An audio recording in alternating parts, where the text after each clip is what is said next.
So someone basically said, hold on, what is heteropatriarchy? You went a little too fast on that one.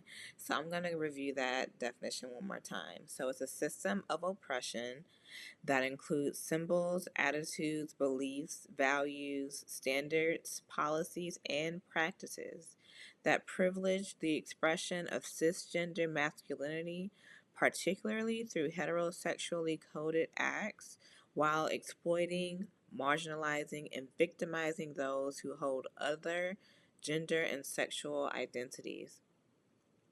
So, first of all, heteropatriarchy is a system of oppression. Oppression is essentially a system where one party or group is dominated by another. So, there's a subjugated and a dominant party. And this includes symbols, right? So, symbols of that oppression, attitudes, which encompass implicit biases and different things that engender certain beliefs. So there's a valuing of certain ideas and virtues that are connected to certain identities through ideologies, right? So we say that men are the dominant ones, men are the logical ones, and then we say that's what makes them better leaders, right? And this entire value system is connecting virtues like being logical to an identity, which is being masculine, and then connecting that identity to the sexed body of the male body, right?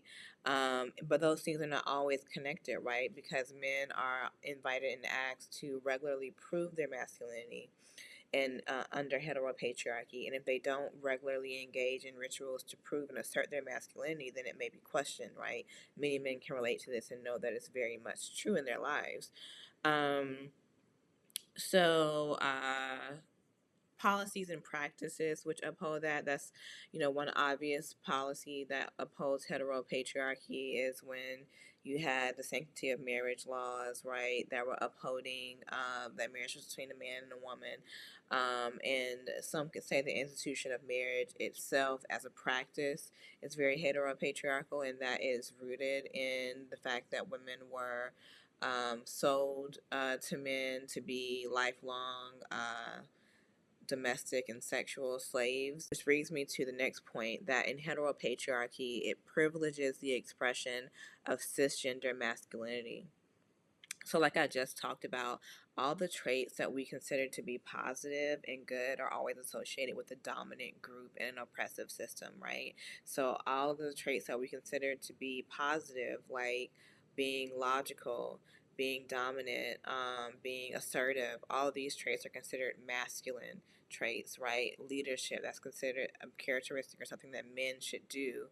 And so the expression in cisgender masculinity grants you a certain privileges in this society of even being listened to, right? There's multiple studies, and I can post if you all are interested, that talk about how women are less heard and people listen to women less, and that is one of the privileges that comes with masculinity, is the privilege of being heard and the privilege of having your presence respected, right? And like I said, it's a privileging of cisgender masculinity and that expression, and sort of an unprivileging of femininity, right? So femininity is associated with all of the characteristics that we consider to be undesirable or weak. So women are considered to be emotional. Women are considered to be not good leaders, right? Women are considered to be submissive.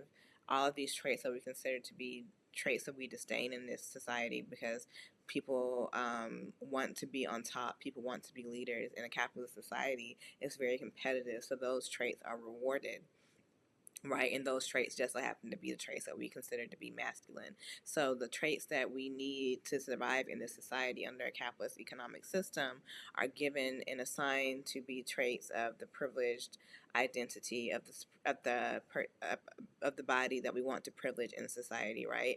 And so all these ideologies work to justify that. And it talks about how you have to express your masculinity through sexually coded acts.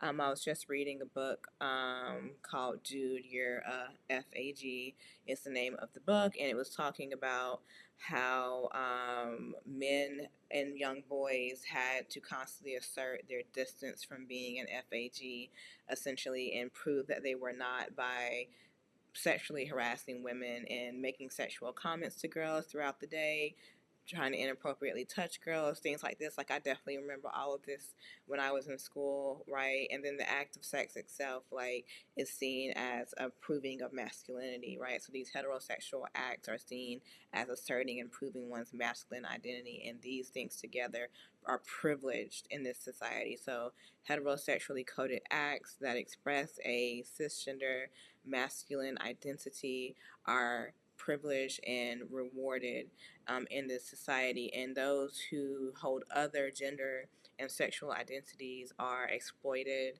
are marginalized, and are victimized. And so that is what heteropatriarchy sort of does and looks like. Next, I'm going to talk about anti-black heteropatriarchy on another day.